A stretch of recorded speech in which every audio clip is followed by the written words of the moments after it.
I'm an associate professor. I'm an associate professor in business law in the School of Law at the University of Leeds. I'm covering for a colleague, Professor Fiona Smith, who was due to chair this session, but Fiona's unfortunately ill. Well, firstly, it's my pleasure to welcome you to this virtual seminar of the Global Food and Environment Institute. So today, Dr. Jo Hawkins, lecturer in business law at the University of Leeds, will deliver a presentation titled Food You Can Trust: Who do the Public Trust to Regulate Risk? So Jo joined the School of Law in 2016 as a lecturer, and she works on issues of environmental risk and regulation.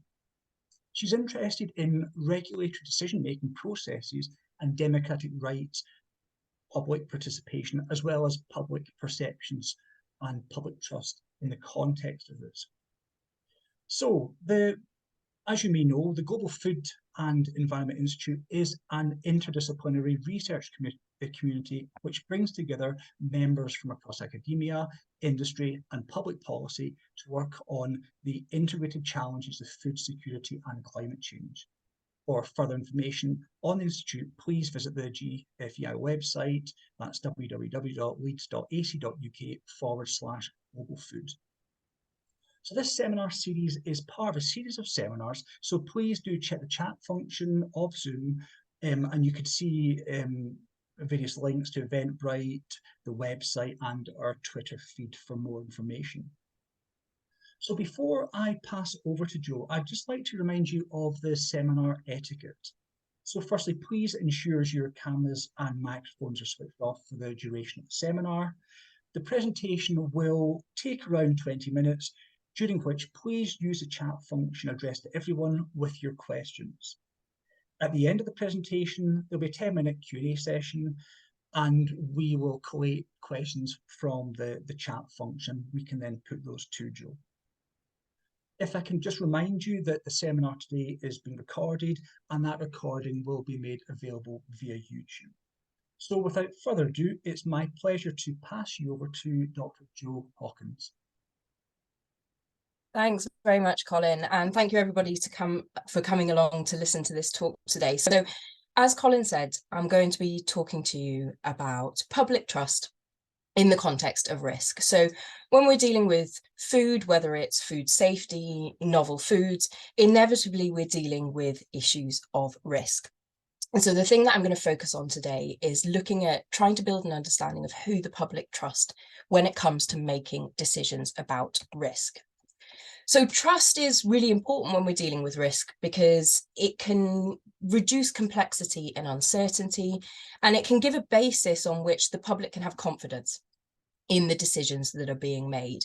You know, recently, whether it's kind of Brexit, COVID, we've seen the really sort of fundamental importance of public trust and some of the problems that we can see where there is a lack of public trust. So inevitably, regulators play a key role in the regulation of risk. You know, the Food Standards Agency, for example, has positioned trust really at the heart of what they're doing. Their fundamental mission is food that you can trust. Having said that, and kind of the importance of public trust, particularly in the context of decisions that involve risk, we are living in a society where there has been a general reduction in trust. So we've kind of seen a reduction throughout society in trust. In particular, at the moment, public trust in government is relatively low. It's sitting at around 35%. So we are operating in a relatively low trust context, which hopefully kind of emphasizes how important it is to understand how public trust is built, given that at the moment it seems to be relatively low. So what I'm going to do today is I'm going to talk you through some empirical data. And this data is on public trust in the context of risk. More specifically, this data comes from the context of environmental risk, so shale gas or onshore oil and gas exploration. Now, as with any kind of empirical data, I'm not claiming that the findings I'm going to talk you through today provide sort of a universal understanding of public trust. But what the data does give is a really in-depth insight into not only what underpins public trust in the context of risk, but also how that public trust is built or lost in this specific context. So I'm going to talk you through those findings. There are two key things that I want to try and do with this talk. So the first is I'm going to talk you through the findings or the factors that the data revealed as underpinning public trust. So I've split these into two broad groups. I'll go through these in more detail. First is what I've termed competence-based trust, and second, motive-based trust. Now, both of these elements are required for public trust. And there are a set of factors which underpin these that I'll go through. Once I've walked you through the factors that underpin public trust, the second thing that I want to do is slightly more complicated. So please bear with me. Hopefully this will make more sense as we work through. But essentially, this is about looking at the way in which the levels of trust operate. And the reason for this is that when we talk about or look at trust, we often look at it at a particular level in isolation. So there are kind of three broad levels. Interpersonal trust, which is what you might think of as, personal relationships. So, for example, if you have an interaction with an agency representative, so what are called face workers from a regulatory body, you have a personal interaction with them, you build a personal relationship. That's interpersonal trust. There's also institutional trust. So trust in sort of what's sometimes referred to as the faceless institution. And often, for regulators, this is what we're focusing on, is how do we establish trust in a regulatory body or institution? There's also systemic trust, so that kind of broader trust in often the political system. Okay, so wider systems trust. And when we talk about trust, we usually focus in on one of those areas or those levels and look at how we can improve or develop trust in those areas. And what I want to try and show you with this data is that although we are focusing on the institutional level and who the public trust in terms of regulators and institutions to make decisions about risk, hopefully what you will see is that interpersonal and systemic trust also come in and shape trust at that institutional level. They're very much interwoven.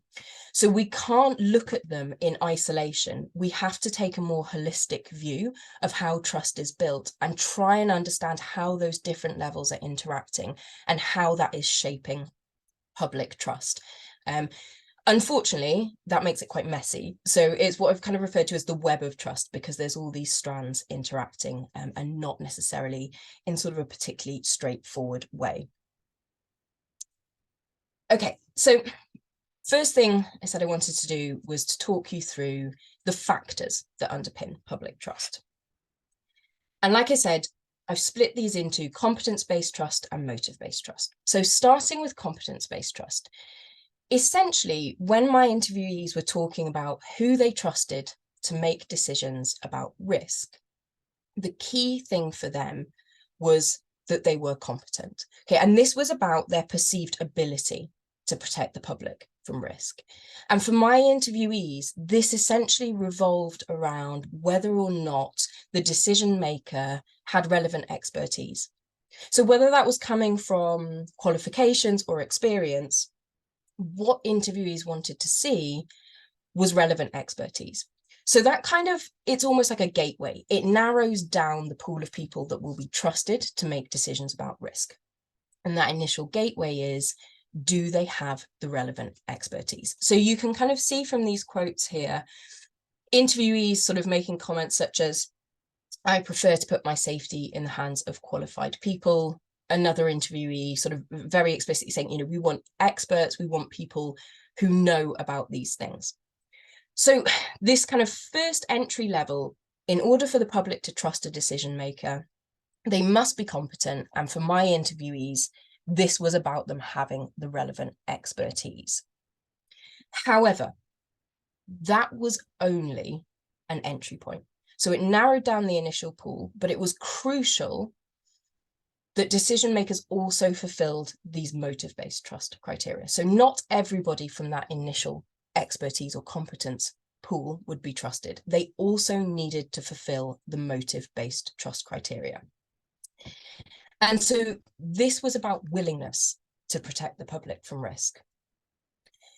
And it could be broken down into 4 key points. So first of all, interviewees wanted to make sure that a decision maker was committed to a goal. So for my interviewees, this was very much about environmental and health protection. They wanted a decision maker to be committed to that. And they wanted them to act predictably in pursuit of that goal. They also wanted them to have sufficient independence to be able to do that. And finally, they wanted them to show what I've termed benevolence, but it essentially was seeing that decision makers showed concern or caring for the people that were affected by a decision. So as well as being competent and having expertise, decision makers also needed to fulfill these motive-based trust criteria. And a relatively good example of a failure on this front comes from industry in the shale gas context. So industry in the shale gas context were not trusted. However, technically they fall within that initial category, potentially, of people that meet the competence-based benchmarks, because often they will contain people with extensive expertise, experience. However, when it came to these motive-based trust criteria, it became very clear that industry failed. So interviewees did not consider them to be committed to the goal of environmental and health protection, and they weren't going to be pursuing that predictably. They were considered to be committed to profit, essentially, and pursuing that. They also weren't considered to show that benevolence. So this quote here, kind of putting it fairly bluntly in the sense of they don't really care about us. Okay, they're not going to show concern for people that are affected. And so because of that failure to fulfill the motive-based trust criteria, industry were not trusted. So what that kind of leaves us with is an overall set of criteria or factors that in this context can be said to underpin public trust. So that competence-based and that motive-based. And on paper, if a decision maker fulfills those criteria, then they should be trusted by the public. However, nothing is ever quite as simple as it seems. And when I started digging into looking at when the public perceived those factors as being fulfilled, it started to get a little bit more complicated. So this is where I hope to show you the interplay between the different levels of trust is starting to come in. So like I said, we are essentially focusing on that kind of institutional level because we're looking at the regulator and regulatory body. But hopefully, as you will see, there is an interplay coming through here. So as a starting point, for most of my interviewees, there was sort of a broad assumption that regulators would contain those with relevant expertise. So that kind of initial, at an institutional level, an initial trust on the competence-based benchmarks. So you can see sort of from the quotes here, this willingness to engage and this kind of willingness or desire even to see regulators taking an active role. So wanting to see them. So that kind of initial institutional trust and assumption of competence in the regulator. However, one of the things that came up quite a lot when interviewees were talking about a regulator was that in the shale gas context, perhaps more so than others, there were quite a lot of face-to-face interactions with the regulator, so with face workers, agency representatives. So this quote is from an interviewee who had gone along to a meeting with the Environment Agency. They'd had an interaction with an agency representative, a face worker, and this interviewee had come away thinking, this person hasn't read the research, they can't answer the questions. You know, people in the village know more about the risks than this person from the Environment Agency does. And so understandably, that damaged that interpersonal trust. So between these two people, the personal relationship, this interviewee no longer wanted to interact with that agency worker because they didn't trust them. So at an interpersonal level, there was damage. But interestingly, and more problematically, that failure or perceived failure by the individual was not seen as kind of an isolated incident of, well, that person just isn't very good at their job. It was taken as a much more fundamental example of the untrustworthiness of the regulatory body itself. So that one failure by an individual was taken as, well, the Environment Agency can't know what they're doing. So you start to see this interplay there between interpersonal and institutional. And there's a quote here, just kind of an example of, there was a real kind of skepticism around whether the agency kind of, you know, knew what they were doing. And a lot of that being kind of caused by that failure at the face worker level. And this is really problematic because we know that once trust destroying events have taken place, they can then go on to prevent the type of interaction that we need to overcome distrust. So we get stuck in a position of distrust. And that's particularly problematic because once distrust has taken hold, it will often influence how people interpret further events, further decisions. Usually it will kind of reinforce their existing perceptions. So if that is distrust, again, it makes it very difficult to re-establish trust once lost. And we see this interplay between the levels again when we look at motive-based trust. So just a reminder, the factors underpinning motive-based trust were that commitment to a goal, environmental and health protection, predictability of behaviour, perceived independence of the decision maker, and that benevolence or showing concern for those affected by the decision.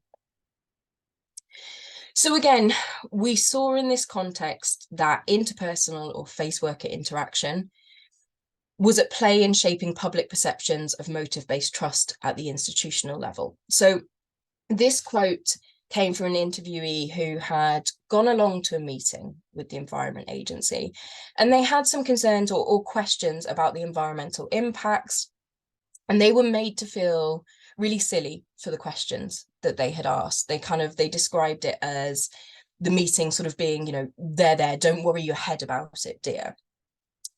And again, that inevitably damaged the trust in the person that they were talking to. But it also prompted deeper questions for this interviewee about whether the Environment Agency was committed to the goal of environmental protection. So if they kind of dismissed their concerns in that way, well, is the institution committed to environmental protection?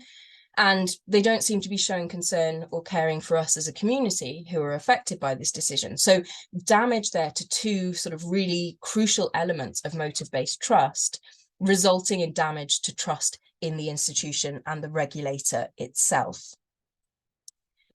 Now, importantly, was also visible, much more so in the context of motive-based trust, that there was real concern about wider influences and wider system influences and how they might shape motive-based trust.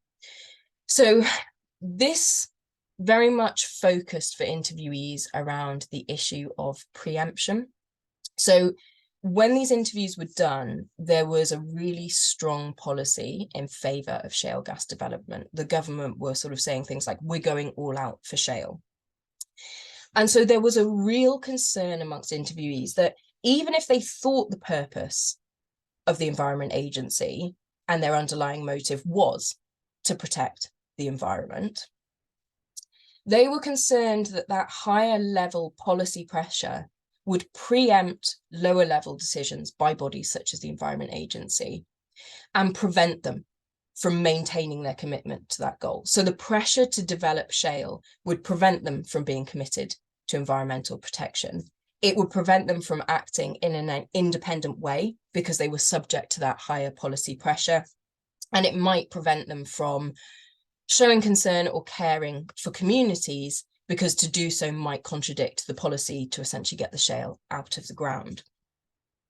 And so this led to, comments, as you can see here, this kind of perception of, they're not even attempting to regulate, they're just rubber stamping what the government wants. Another interviewee kind of referencing, they're just legitimizing harm done to the environment. So again, here, what we're seeing is actually concerns about the wider system filtering in to influence whether or not people trusted the regulatory body. And to add to that, what also became clear was people didn't view the Environment Agency and regulatory bodies as truly separate from government, truly separate from the political system. And so interviewees' kind of perception and trust in politics and the government in general also filtered through into their trust in the regulator, because they saw them as part of that wider system. So again, here, seeing that wider system trust filtering through and affecting trust at the institutional level. You can see this quote here is from an interviewee who really didn't trust government, but this was kind of something that came through repeatedly in the data. Okay, so I guess that kind of brings us to a point where it's sort of complex. There isn't necessarily a nice, clear formula. And I think this is one of the things. So when we talk about trust and building public trust, we often look at it in the sense of an end product, so something to try and achieve. But actually, trust is an ongoing process. It's very context specific. It's very dependent on ongoing social relations at the interpersonal level, at the institutional level, at the systemic level. And so whilst trust is built on identifiable factors, so from this context, I've been able to kind of give you those competence-based and motive-based factors. When we look at how they're actually built, or when they are perceived as being fulfilled, we cannot understand them at any level of trust in isolation. That interaction between the levels of trust and the interplay between the levels of trust plays a really significant role in shaping public trust. So whilst we might be able to say, here are some factors that an institution could aim for, the way in which those other levels of trust, often things that may be beyond the control of the institution, are inevitably going to shape trust. And so I'm afraid that doesn't necessarily kind of provide a neat conclusion, but I think it is important that when we're trying to understand public trust, and given the importance of public trust, that we do engage with the fact that actually this complexity is there, and that this kind of may warrant, much more context-specific research. So I hope that that has been of some interest to you. Thanks very much. Thank you, Jo, for that wonderful, insightful presentation. So, I mean, lots to talk about there. So, if I can just check the chat. So we've got one question from Effie. Effie, would you like to put your question to Jo?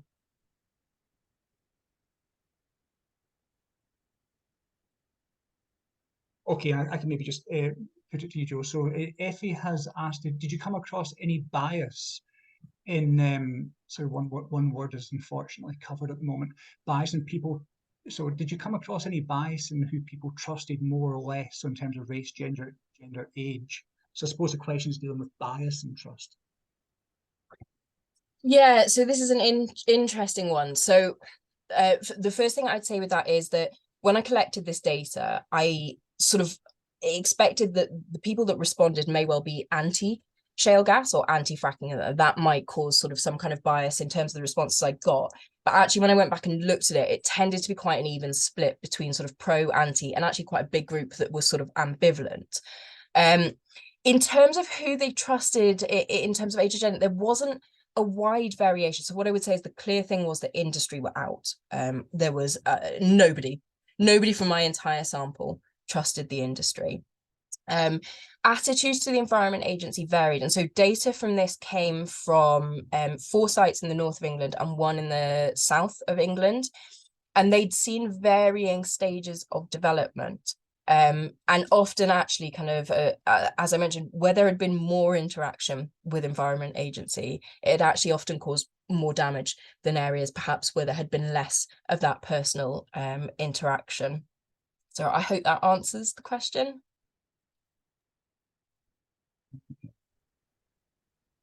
Well, any more questions? I've certainly got one or more, Jo, that I can put to you, but I'd like to just put them to the audience first.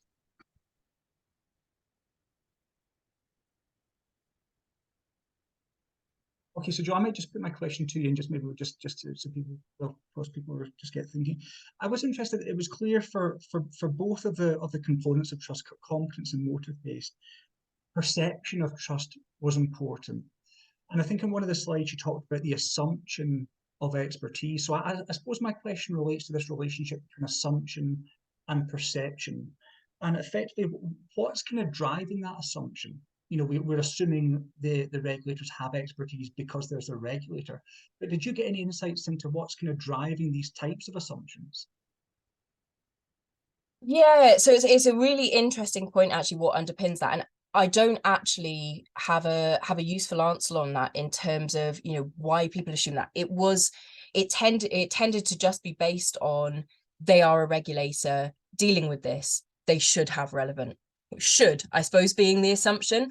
And then I think the difficulty that perhaps when people had interaction with regulators, if they didn't display the level of expertise, knowledge that people were expecting, that kind of led to damage.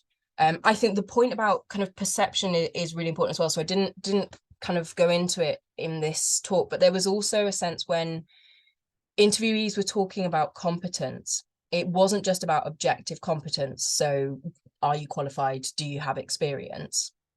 It was also affected by how the regulator responded to certain things. So a much more subjective perception of competence. So for example, there was an incident at one of the sites where it turned out to be, you know, it wasn't an issue, but the water in one of the local streams changed color.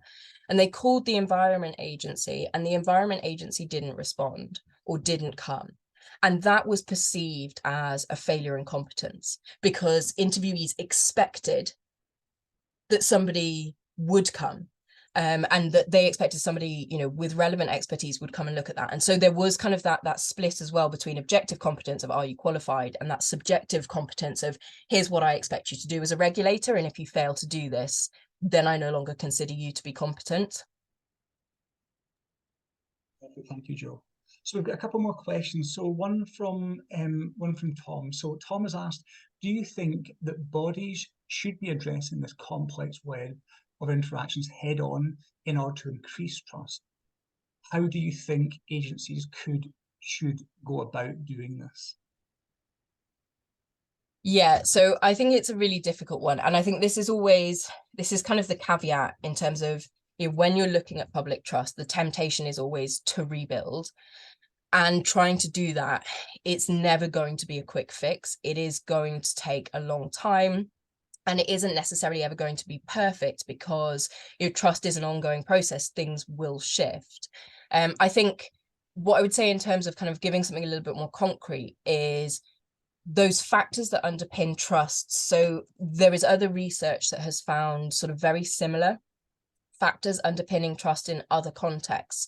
So it does seem as if there is an emergent body around what those factors are that underpin trust that institutions could look at in terms of, you know, giving them something more concrete to work towards in understanding public trust.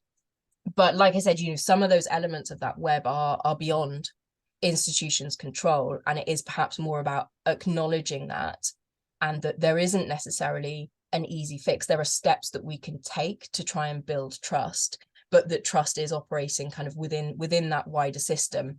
And there isn't necessarily sort of a perfect tick box that they can go through to get to kind of perfect public trust. Thank you, Jo. We're getting some great questions in the chat now. I'm just conscious of time, so we've maybe got time for another couple of questions, and I'll just I think I'll just have to take these in order. So Dave has a question. Dave Merritt has a question. Okay, so what are the implications for trust in food? What are people's current trust levels? So I think that's obviously pertinent to the group here. So this is a question specifically about food. Yeah, so I haven't got any stats that I can give you in terms of this, but you know, the Food Standards Agency has been sort of working on trust for quite a while and is really positioning it at the center of what they're doing.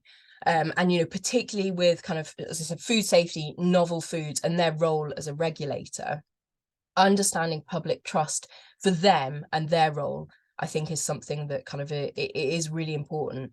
And acknowledging, you know, particularly as we move forward, if we are kind of particularly developing sort of, you know, new food technologies, novel foods, this is something that has become more and more pertinent. So understanding public trust and what it means for regulators in the context of food is something that kind of, you know, I would argue really needs to be on the agenda. And I think, you know, the way that the FSA has been dealing with trust and their investment and focus on trust really echoes that. Thank you, Jo. So I'm delighted to learn that we've now got until 2022, so we can certainly take some more questions. So we have a question from Pauline. So Pauline has asked, does the subject of the trust influence the level of trust? So for example, whether that relates to health or food. So the actual subject, does that then influence the level of trust that's there? Yeah, so I think what I would say from my experience trust is that context is very important. And so I think kind of, you know, it's one of the things that I'd argue is that we need more research into specific context, because again, you know, food is a really broad area. So it may not be possible to necessarily have kind of an overarching understanding, but it may be that we need to kind of engage in more in-depth research into particular areas to understand that, and to look at whether there is kind of variation across that. Because, you know, often, you know, the historic role or reputation of a regulator will also come into play, and that's something that could be really relevant in the context of food.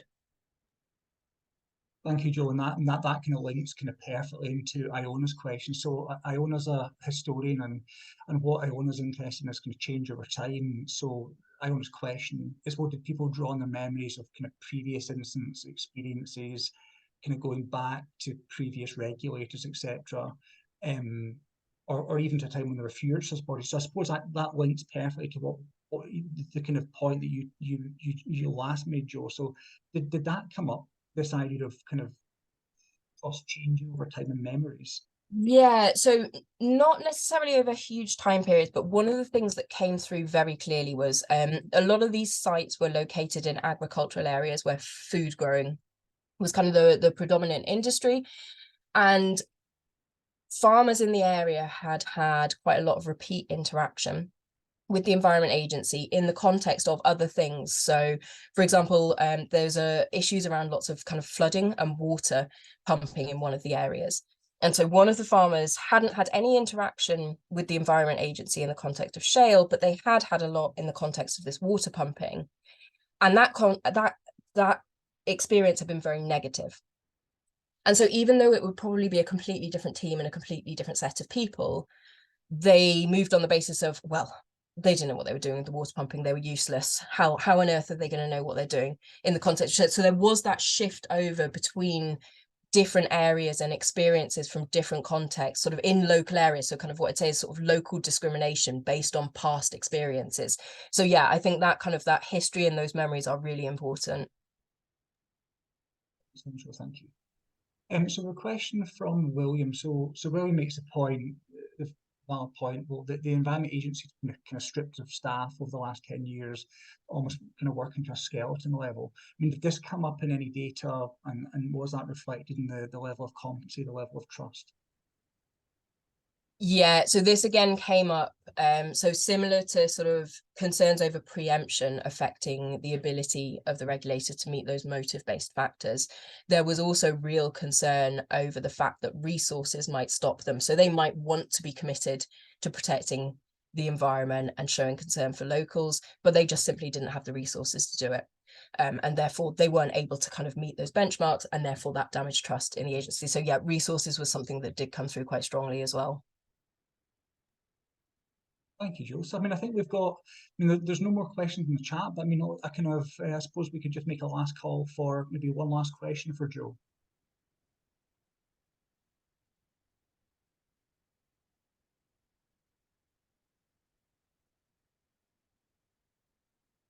Okay, so I mean, I think, yeah, I mean, Joe, I mean, there's some really good comments in the chat. Lots of thanks for such an interesting presentation.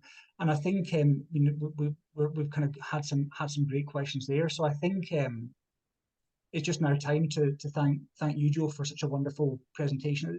It's been an absolute pleasure to listen to, and I believe the audience would agree with that. We've had a really good turnout of participants as well. So just a thank you, Joe, for that wonderful presentation. Thank you to everyone for making the time to be here today, and we do hope that you look forward to attending future seminars as part of this series in the future. So I think on that note, we can bring the seminar to an end, and thank you to everyone. Have a wonderful rest of your day. Thanks, Colin. Thanks, everyone.